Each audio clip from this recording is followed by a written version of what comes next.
राधे राधे आप सभी बहनों को। बहनों, मैं आपके लिए कार्तिक मास का मातम्य कथा लेकर आई हूँ, जिसका अध्याय नंबर 1 हम सबसे पहले इस वीडियो में सुनेंगे। इस कथा को सुनने से पहले बहनों, यदि आपने हमारे चैनल को सब्सक्राइब नहीं किया है तो प्लीज सब्सक्राइब जरूर कर ले, क्योंकि आगे के अध्याय भी आपको इस चैनल पर समय समय पर मिलते रहेंगे। तो शुरू करते हैं अध्याय नंबर 1। मैं सिमरू माता शारदा बैठे जिव्याय कार्तिक मास की कथा लिखे कमल हर्षाय। नैमिषारण्य तीर्थ में श्री सूत जी ने 88,000 सवनकादि ऋषियों से कहा, अब मैं आपको कार्तिक मास की कथा विस्तार पूर्वक सुनाता हूँ, जिसका श्रवण करने से मनुष्य के सभी पाप नष्ट हो जाते हैं और अंत समय में वैकुंठ धाम की प्राप्ति होती है। सूत जी ने कहा, श्री कृष्ण जी से अनुमति लेकर देवर्षि नारद के चले जाने के पश्चात सत्यभामा प्रसन्न होकर भगवान श्री कृष्ण से बोली, हे प्रभु, मैं धन्य हुई, मेरा जन्म सफल हुआ। मुझ जैसी त्रैलोक्य सुंदरी के जन्मदाता भी धन्य है, जो आपकी 16,000 स्त्रियों के बीच में आपकी परम प्यारी पत्नी बनी। मैंने आपके साथ नारद जी को वह कल्प वृक्ष आदि पुरुष विधि पूर्वक दान में दिया, परंतु वही कल्प वृक्ष मेरे घर में लहराया करता है। यह बात मृत्युलोक में किसी भी स्त्री को ज्ञात नहीं है। हे त्रिलोकीनाथ, मैं आपसे कुछ पूछने की इच्छुक हूँ। आप मुझे कृपया कार्तिक महात्म्य की कथा विस्तार पूर्वक सुनाइए, जिसको सुनकर मेरा हित हो और जिसको करने से कल्प पर्यंत भी आप मुझसे विमुख न हो। सूत जी आगे बोले, सत्यभामा के ऐसे वचन सुनकर श्री कृष्ण ने हंसते हुए सत्यभामा का हाथ पकड़ा और अपने सेवकों को वहीं रुकने के लिए कहकर विलास युक्त अपनी पत्नी को कल्प वृक्ष के नीचे लेकर गए। फिर हंसकर बोले, हे प्रिय, 16,000 रानियों में से तुम मुझे प्राणों के समान प्यारी हो। तुम्हारे लिए मैंने इंद्र एवं देवताओं से विरोध किया था। हे कांते, जो बात तुमने मुझसे पूछी है उसे सुनो। एक दिन मैंने श्री कृष्ण तुम्हारी इच्छा पूर्ति के लिए गरुड़ पर सवार होकर इंद्रलोक जाकर कल्प वृक्ष मांगा। इंद्र द्वारा मना किए जाने पर इंद्र एवं गरुड़ में घोर संग्राम हुआ और गोलोक में भी गरुड़ जी ने गौओं से युद्ध किया। गरुड़ की चोट से उनके कान एवं पूंछ कटकर गिरने लगे, जिससे 3 वस्तुएं उत्पन्न हुई। कान से तंबाकू, पूंछ से गोभी और रक्त से मेहंदी बनी। इन तीनों का प्रयोग करने वाले को मोक्ष नहीं मिलता है। तब गौओं ने भी क्रोधित होकर गरुड़ पर वार किया, जिससे उनके 3 पंख टूटकर गिर गए। इनके पहले पंख से नीलकंठ, दूसरे पंख से मोर और तीसरे पंख से चकवा चकवी उत्पन्न हुए। हे प्रिय, इन तीनों का दर्शन करने मात्र से ही शुभ फलों की प्राप्ति होती है। यह सुनकर सत्यभामा ने कहा, हे प्रभु, कृपया मुझे मेरे पूर्व जन्मों के विषय में बताइए कि मैंने पूर्व जन्म में कौन कौन से दान, व्रत व जप नहीं किए हैं। मेरा स्वभाव कैसा था, मेरे जन्मदाता कौन थे और मुझे मृत्युलोक में जन्म क्यों लेना पड़ा। मैंने ऐसा कौन सा पुण्य कर्म किया था जिससे मैं आपकी अर्धांगिनी बनी। श्री कृष्ण ने कहा, हे प्रिय, अब मैं तुम्हारे द्वारा पूर्व जन्म में किए गए पुण्य कर्मों को विस्तार पूर्वक कहता हूँ, उन्हें सुनो। पूर्व समय में सतयुग के अंत में मायापुरी में अत्रि गोत्र में वेदांत का ज्ञाता देव शर्मा नामक एक ब्राह्मण निवास करता था। वह प्रतिदिन अतिथियों की सेवा, हवन और सूर्य भगवान का पूजन किया करता था। वह सूर्य के समान तेजस्वी था। वृद्धावस्था में उसे गुणवती नामक एक कन्या की प्राप्ति हुई। उस पुत्रहीन ब्राह्मण ने अपनी कन्या का विवाह अपने ही चंद्र नामक शिष्य के साथ कर दिया। वह चंद्र को अपने पुत्र के समान मानता था और चंद्र भी उसे अपने पिता की भांति ही सम्मान देता था। एक दिन वे दोनों कुश और समिधा लेने के लिए जंगल में गए। जब वे हिमालय की तलहटी में भ्रमण कर रहे थे, तब उन्हें एक राक्षस आता हुआ दिखाई दिया। उस राक्षस को देखकर भय के कारण उनके अंग शिथिल हो गए और वे वहां से भागने में भी असमर्थ हो गए। तब उस काल के समान राक्षस ने उन दोनों को मार डाला। चूंकि वे धर्मात्मा थे, इसलिए मेरे पार्षदों ने मेरे वैकुंठ धाम में लेकर मेरे पास आ गए। उन दोनों द्वारा आजीवन सूर्य भगवान की पूजा किए जाने के कारण मैं उन दोनों पर अति प्रसन्न हुआ। गणेश जी, शिव जी, सूर्य, देवी, इन सब की पूजा करने वाले मनुष्य को स्वर्ग की प्राप्ति होती है। मैं एक होता हुआ भी काल और कर्मों के भेद से 5 प्रकार का होता हूँ। जैसे एक देवदत्त, पिता, भ्राता आदि नामों से पुकारा जाता है। जब वे दोनों विमान पर आरूढ़ होकर सूर्य के समान तेजस्वी रूपवान चंदन की माला धारण किए हुए मेरे भवन में आए तो वे दिव्य भोगों को भोगने लगे। बोलो विष्णु भगवान की जय जय। अब हम अध्याय नंबर 2 कार्तिक मास का महात्म्य कथा अध्याय नंबर 2 अगले वीडियो में सुनेंगे। धन्यवाद। राधे राधे आप सभी बहनों को। आज हम फिर से कार्तिक मास का महात्म्य कथा सुनने के लिए इस वीडियो में इकट्ठे हुए हैं। आज हम सुनेंगे अध्याय नंबर 2। भगवान श्री कृष्ण आगे बोले, हे प्रिय, जब गुणवती को राक्षस द्वारा अपने पति एवं पिता के मारे जाने का समाचार मिला तो वह विलाप करने लगी। हा नाथ, हा पिता, मुझको त्याग कर तुम कहाँ चले गए?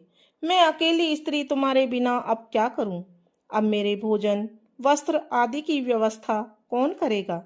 घर में प्रेम पूर्वक मेरा पाल पोषण कौन करेगा? मैं कुछ भी नहीं कर सकती। मुझ विधवा की कौन रक्षा करेगा? मैं कहाँ जाऊं? मेरे पास तो अब कोई ठिकाना भी नहीं रहा। इस प्रकार विलाप करते हुए गुणवती चक्कर खाकर धरती पर गिर पड़ी और बेहोश हो गई। बहुत देर बाद उसे जब होश आया तो वह पहले की ही भांति करुण विलाप करते हुए शोक सागर में डूब गई। कुछ समय पश्चात जब वह संभली तो उसे ध्यान आया कि पिता और पति की मृत्यु के बाद मुझे उनकी क्रिया करनी चाहिए, जिससे उनको सद्गति प्राप्त हो सके। इसलिए उसने अपने घर का सारा सामान बेच दिया और उससे प्राप्त धन से उसने अपने पिता एवं पति का श्राद्ध आदि कर्म किया। तत्पश्चात वह उसी नगर में रहते हुए 8 पहर भगवान विष्णु की भक्ति करने लगी। उसने मृत्यु पर्यंत तक नियम पूर्वक सभी एकादशियों का व्रत और कार्तिक महीने में उपवास एवं व्रत किए। हे प्रिय, एकादशी और कार्तिक व्रत मुझे बहुत ही प्रिय हैं। इनसे मुक्ति, भुक्ति, पुत्र तथा संपत्ति प्राप्त होती है। कार्तिक मास में जब तुला राशि पर सूर्य आता है तब ब्रह्म मुहूर्त में उठकर स्नान करने व व्रत व उपवास करने वाले मनुष्य मुझे बहुत ही प्रिय हैं, क्योंकि यदि उन्होंने पाप भी किए हों तो भी स्नान व व्रत के प्रभाव से उन्हें मोक्ष प्राप्त हो जाता है। कार्तिक में स्नान, जागरण, दीपदान, तुलसी के पौधे की रक्षा करने वाले मनुष्य साक्षात भगवान विष्णु के समान होते हैं। कार्तिक मास में मंदिर में झाड़ू लगाने वाले, स्वस्तिक बनाने वाले तथा भगवान विष्णु की पूजा करने वाले मनुष्य जन्म मरण के चक्कर से छुटकारा पा लेते हैं। यह सुनकर गुणवती भी प्रतिवर्ष श्रद्धा पूर्वक कार्तिक का व्रत और भगवान विष्णु की पूजा करने लगी। हे प्रिय, एक बार उसे ज्वर हो गया और वह बहुत कमजोर भी हो गई। फिर भी वह किसी प्रकार गंगा स्नान के लिए चली गई। गंगा तक तो वह पहुंच गई, परंतु शीत के कारण वह बुरी तरह से कांप रही थी। इस कारण वह शिथिल हो गई। तब मेरे दूत उसे मेरे धाम में ले आए। तत्पश्चात ब्रह्मा आदि देवताओं की प्रार्थना पर जब मैंने कृष्ण का अवतार लिया तो मेरे गण भी मेरे साथ इस पृथ्वी पर आए, जो इस समय यादव हैं। तुम्हारे पिता पूर्व जन्म में देव शर्मा थे तो इस जन्म में सत्राजीत है। पूर्व जन्म में चंद्र शर्मा जो तुम्हारा पति था वह डाकू है, और हे देवी, तू ही गुणवती है। कार्तिक व्रत के प्रभाव के कारण तू मेरी अर्धांगिनी हुई है। पूर्व जन्म में तुमने मेरे मंदिर के द्वार पर तुलसी का पौधा लगाया था। इस समय वह तेरे महलों के आंगन में कल्प वृक्ष के रूप में विद्यमान है। उस जन्म में जो तुमने दीपदान किया था, उसी कारण तुम्हारी देह इतनी सुंदर है और तुम्हारे घर में साक्षात लक्ष्मी का वास है। क्योंकि तुमने पूर्व जन्म में अपने सभी व्रतों का फल पति स्वरूप विष्णु को अर्पित किया था, उसी के प्रभाव से इस जन्म में तुम मेरी प्रिय पत्नी हो। पूर्व जन्म में तुमने नियम पूर्वक जो कार्तिक मास का व्रत किया था, उसी के कारण मेरा और तुम्हारा कभी भी वियोग नहीं होगा। इस प्रकार कार्तिक मास में व्रत आदि करने वाले मनुष्य मुझे तुम्हारे समान प्रिय हैं। दूसरे जप, तप, यज्ञ, दान आदि करने से प्राप्त फल कार्तिक मास में किए गए व्रत के फल से बहुत थोड़ा होता है। अर्थात कार्तिक मास के व्रतों का 16वां भाग भी नहीं होता है। इस प्रकार सत्यभामा भगवान श्री कृष्ण के मुख से अपने पूर्व जन्म के पुण्य का प्रभाव सुनकर बहुत ही प्रसन्न हुई। राधे राधे। राधे राधे आप सभी को। आज हम सुनेंगे कार्तिक मास का महात्म्य कथा, अध्याय नंबर 3। सत्यभामा ने कहा, हे प्रभु, आप तो सभी काल में व्यापक हैं और सभी काल आपके आगे एक समान है। फिर यह कार्तिक मास ही सभी मासों में श्रेष्ठ क्यों है? आप सब तिथियों में एकादशी और सभी मासों में कार्तिक मास को ही अपना प्रिय क्यों कहते हैं? इसका कारण बताइए। भगवान श्री कृष्ण ने कहा, हे भामिनी, तुमने बहुत अच्छा प्रश्न किया है। मैं तुम्हें इसका उत्तर देता हूँ। ध्यान पूर्वक सुनो। इसी प्रकार एक बार महाराज बेन के पुत्र राजा पृथु ने प्रश्न के उत्तर में देवर्षि नारद से प्रश्न किया था और जिसका उत्तर देते हुए नारद जी ने उसे कार्तिक मास की महिमा बताते हुए कहा, हे राजन, एक समय शंख नाम का एक राक्षस बहुत ही बलवान और अत्याचारी हो गया था। उसके अत्याचारों से तीनों लोकों में त्राही त्राही मच गई। उस शंखासुर ने स्वर्ग में निवास करने वाले देवताओं पर विजय प्राप्त कर इंद्र आदि देवताओं एवं लोकपालों के अधिकारों को छीन लिया। उससे भयभीत होकर समस्त देवता अपने परिवार के सदस्यों के साथ सुमेरु पर्वत की गुफाओं में बहुत दिनों तक छिपे रहे। तत्पश्चात वे निश्चिंत होकर सुमेरु पर्वत की गुफाओं में ही रहने लगे। उधर जब शंखासुर को इस बात का पता चला कि देवता आनंद पूर्वक सुमेरु पर्वत की गुफाओं में निवास कर रहे हैं, तो उसने सोचा कि ऐसी कोई दिव्य शक्ति अवश्य है जिसके प्रभाव से अधिकारहीन यह देवता अभी तक बलवान है। सोचते सोचते वह इस निर्णय पर पहुंचा कि वेद मंत्रों के बल के कारण ही देवता बलवान हो रहे हैं। यदि इनसे वे वेद छीन लिए जाएं, तो वे बलहीन हो जाएंगे। ऐसा विचार कर शंखासुर ब्रह्मा जी के सत्यलोक से शीघ्र ही वेदों को हरलाया। उसके द्वारा ले जाते हुए भय से उनके चंगुल से निकल भागे और जल में समा गए। शंखासुर ने वेद मंत्रों तथा बीज मंत्रों को ढूंढते हुए सागर में प्रवेश किया, परंतु न तो उसको वेद मंत्र ही मिले और न ही बीज मंत्र। जब शंखासुर सागर से निराश होकर वापस लौटा, तो उस समय ब्रह्मा जी पूजा की सामग्री लेकर सभी देवताओं के साथ भगवान विष्णु की शरण में पहुंचे और भगवान को गहरी निद्रा से जगाने के लिए गाने बजाने लगे और धूप गंध आदि से बारंबार उनका पूजन करने लगे। धूप, दीप, नैवेद्य आदि अर्पित किए जाने पर भगवान की निद्रा टूटी और वह देवताओं सहित ब्रह्मा जी को अपना पूजन करते हुए देखकर बहुत प्रसन्न हुए तथा कहने लगे, मैं आप लोगों के इस कीर्तन एवं मंगलाचरण से बहुत ही प्रसन्न हूँ। आप अपना अभिष्ट वरदान मांगिए, मैं अवश्य प्रदान करूंगा। जो मनुष्य अश्विन शुक्ल की एकादशी से देवोत्थान एकादशी तक ब्रह्म मुहूर्त में उठकर मेरी पूजा करेंगे, उन्हें तुम्हारी बाती ही मेरे प्रसन्न होने के कारण सुखों की प्राप्ति होगी। आप लोग जो पाद्य, अर्घ्य, आचमन और जल आदि सामग्री मेरे लिए लाए हैं, वे अनंत गुणों वाली होकर आपका कल्याण करेंगी। शंखासुर द्वारा हरे गए संपूर्ण वेद जल में स्थित हैं। मैं सागर पुत्र शंखासुर का वध करके उन वेदों को अभी लाए देता हूँ। आज से भी मंत्र, बीज और वेदों सहित मैं प्रतिवर्ष कार्तिक मास में जल में विश्राम किया करूंगा। अब मैं मत्स्य का रूप धारण करके जल में आता हूँ। तुम सब देवताओं भी मुनीश्वरों सहित मेरे साथ जल में आओ। इस कार्तिक मास में जो श्रेष्ठ मनुष्य प्रातःकाल स्नान करते हैं, वे सब यज्ञ के अवभृत स्नान द्वारा भली भांति नहा लेते हैं। हे देवेंद्र, कार्तिक मास में व्रत करने वालों को सब प्रकार से धन, पुत्र, पुत्री आदि देते रहना, उनकी सभी आपत्तियों से रक्षा करना। हे धनपति कुबेर, मेरी आज्ञा के कारण तुम उनके धन धान्य की वृद्धि करना, क्योंकि इस प्रकार का आचरण करने वाला मनुष्य मेरे रूप धारण करके जीवन से मुक्त हो जाता है।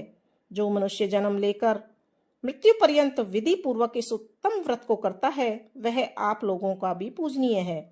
कार्तिक शुक्ल पक्ष की एकादशी तिथि को तुम लोगों ने मुझे जगाया है, इसलिए यह तिथि मेरे लिए अत्यंत प्रीतिदायिनी और माननीय है। हे देवताओं, यह दोनों व्रत नियम पूर्वक करने से मनुष्य मेरा सानिध्य प्राप्त कर लेते हैं। इन व्रतों को करने से जो फल मिलता है वह अन्य किसी व्रत से नहीं मिलता। अतः प्रत्येक मनुष्य को सुखी और निरोग रहने के लिए कार्तिक महात्म्य एवं एकादशी की कथा सुनते हुए उपयुक्त नियमों का पालन अवश्य करना चाहिए। राधे राधे। आज हम सुनेंगे कार्तिक मास महात्म्य कथा का अध्याय नंबर 4। इससे पहले के 3 अध्याय हम अपने चैनल पर डाल चुके हैं। उन्हीं को लगातार पढ़ने से आपको चौथे अध्याय का पुण्य मिलेगा।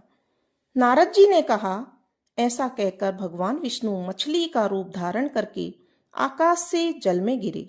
उस समय विंध्याचल पर्वत पर तप कर रहे महर्षि कश्यप अपनी अंजलि में जल लेकर खड़े थे। भगवान उनकी अंजलि में जा गिरे। महर्षि कश्यप ने दया करके उसे अपने कमंडल में रख लिया। मछली के थोड़ा बड़े होने पर महर्षि कश्यप ने उसे कुएं में डाल दिया। जब वह मछली कुएं में भी नहीं समा सकी तो उन्होंने उसे तालाब में डाल दिया। जब वह तालाब में नहीं आ सकी तो उन्होंने समुद्र में डाल दिया। वह मछली वहां भी बढ़ने लगी और फिर मत्स्य रूपी भगवान विष्णु ने इस शंखासुर का वध किया और शंखासुर को हाथ में लेकर बद्रीवन में आ गए।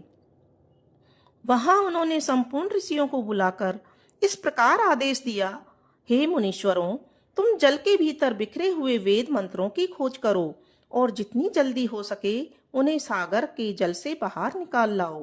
तब तक मैं देवताओं के साथ प्रयाग में ठहरता हूँ।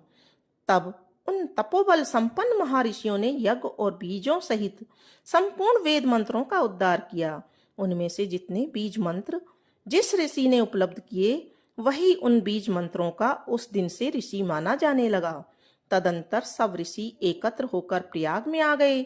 वहां उन्होंने ब्रह्मा जी सहित भगवान विष्णु को उपलब्ध हुए सभी वेद मंत्र समर्पित कर दिए। सब वेदों को पाकर ब्रह्मा जी बहुत प्रसन्न हुए। उन्होंने देवताओं और ऋषियों के साथ प्रयाग में अश्वमेध यज्ञ किया। यज्ञ समाप्त होने पर सब देवताओं ने भगवान से निवेदन किया, देवाधिदेव जगन्नाथ, इस स्थान पर ब्रह्मा जी ने खोए हुए वेदों को पुनः प्राप्त किया है और हमने भी यहाँ आपके प्रसाद से यज्ञ भाग पाए हैं। अतः यह स्थान पृथ्वी पर सर्वश्रेष्ठ पुण्य की वृद्धि करने वाला एवं भोग तथा मोक्ष प्रदान करने वाला हो।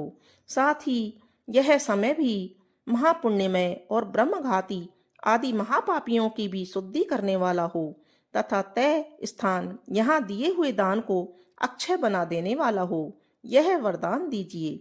भगवान विष्णु बोले, देवताओं, तुमने जो कुछ कहा है वह मुझे स्वीकार है। तुम्हारी इच्छा पूर्ण हो। आज से यह स्थान ब्रह्म क्षेत्र के नाम से प्रसिद्ध होगा। सूर्यवंश में उत्पन्न राजा भगीरथ यहाँ गंगा को लेकर आएंगे और वह यहाँ सूर्य कन्या यमुना से मिलेगी। ब्रह्मा जी और तुम सब देवता मेरे साथ यहाँ निवास करो। आज से यह तीर्थ तीर्थराज के नाम से विख्यात होगा। तीर्थराज के दर्शन से तत्काल सब पाप नष्ट हो जाएंगे। जब सूर्य मकर राशि में स्थित होंगे उस समय यहाँ स्नान करने वाले मनुष्यों के सब पापों का यह तीर्थ स्थल नाश करेगा। यह काल भी मनुष्यों के लिए सदा महान पुण्य देने वाला होगा। माघ में सूर्य के मकर राशि में स्थित होने पर यहाँ स्नान करने से सलोक्य आदि फल प्राप्त होंगे। देवादिदेव भगवान विष्णु देवताओं से ऐसा कहकर ब्रह्मा जी के साथ वहीं अंतर्ध्यान हो गए। तत्पश्चात इंद्राणी देवता इंद्रादि देवता भी अपने अंश से प्रयाग में रहते हुए वहां से अंतर्ध्यान हो गए। जो मनुष्य कार्तिक में तुलसी की जड़ के समीप श्री हरि का पूजन करता है वह इस लोक में संपूर्ण भोगों का उपभोग कर अंत में वैकुंठ धाम को जाता है। बोलो कार्तिक मास की जय। बोलो विष्णु भगवान की जय। राधे राधे आप सभी को। आज हम सुनेंगे कार्तिक मास का महात्म्य कथा अध्याय नंबर 5। इससे पहले के 4 अध्याय हम सुन चुके हैं और हम अपने चैनल पर डाल चुके हैं। आप भी इनको जब चाहें तब सुन सकते हैं। कार्तिक मास का महात्म्य कार्तिक मास में जरूर सुनना चाहिए। भक्तों, कार्तिक मास का महात्म्य कथा अध्याय नंबर 5 में आज शुरू करने जा रही हूँ। प्रभु मुझे सहारा है तेरा, जग के पालनहार, कार्तिक मास महात्म्य की कथा करूं विस्तार। राजा पृथु बोले, हे नारद जी, आपने कार्तिक मास में स्नान का फल कहा, अब अन्य मासों में विधि पूर्वक स्नान की विधि, नियम और उद्यापन की विधि भी बताइए।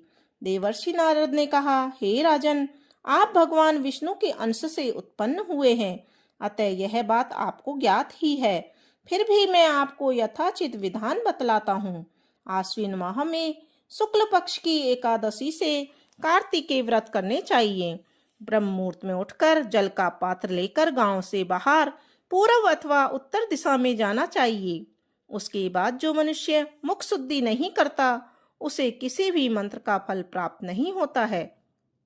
अतः दांत और जीभ को पूर्ण रूप से शुद्ध करना चाहिए और निम्नलिखित मंत्र का उच्चारण करते हुए दांतुन तोड़नी चाहिए। हे वनस्पते, आप मुझे आयु, कीर्ति, तेज, प्रज्ञा, पशु संपत्ति, महाज्ञान, बुद्धि और विद्या प्रदान करें। इस प्रकार उच्चारण करके वृक्ष से 12 अंगुल की दातुन लें। दूध वाले वृक्षों से दातुन नहीं लेनी चाहिए। इसी प्रकार कपास, कांटेदार वृक्ष तथा जले हुए वृक्ष से भी दातुन लेना मना है। जिससे उत्तम गंध आती हो, जिसकी टहनी कोमल हो, ऐसे ही वृक्ष से दंत धावन ग्रहण करना चाहिए। प्रतिपदा, अमावस्या, नवमी, छठी, रविवार को तथा चंद्र और सूर्य ग्रहण में दातुन नहीं करनी चाहिए।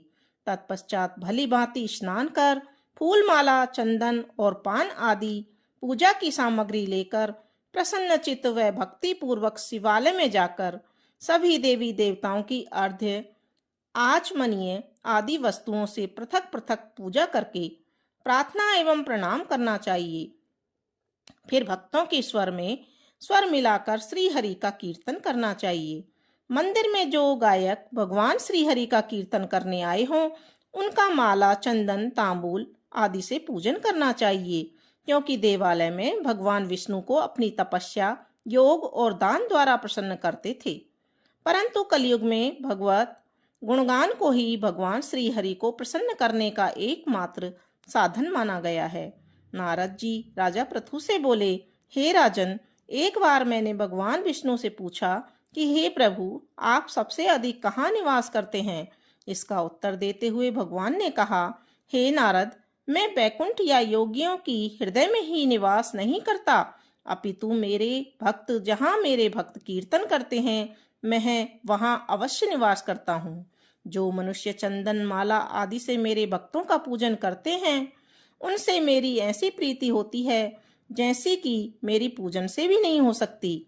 नारद जी ने फिर कहा, शीर्ष, धतूरा, गिरजा, चमेली, केसर, कंदार और कटहल के फूलों व चावलों से भगवान विष्णु की पूजा नहीं करनी चाहिए। गुड़हल, कंद, गिरीश, जूही, मालती और केवड़ा के पुष्पों से भगवान शंकर की पूजा नहीं करनी चाहिए। जिन देवताओं की पूजा में जो फूल निर्दिष्ट हैं, उन्हीं से उनका पूजन करना चाहिए। पूजन समाप्ति के बाद भगवान से क्षमा प्रार्थना करनी चाहिए, यथा, हे सुरेश्वर, हे देव, न मैं मंत्र जानता हूँ, न मैं क्रिया, न मैं भक्ति में भी हीन हूँ। मैंने जो कुछ भी आपकी पूजा की है उसे पूरा करें।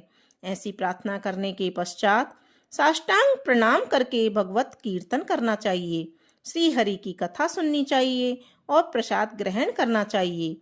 जो मनुष्य उपरोक्त विधि के अनुसार कार्तिक व्रत का अनुष्ठान करते हैं, वह जगत के सभी सुखों को भोगते हुए अंत में मुक्ति को प्राप्त होते हैं। बोलो राधे राधे, विष्णु भगवान की जय।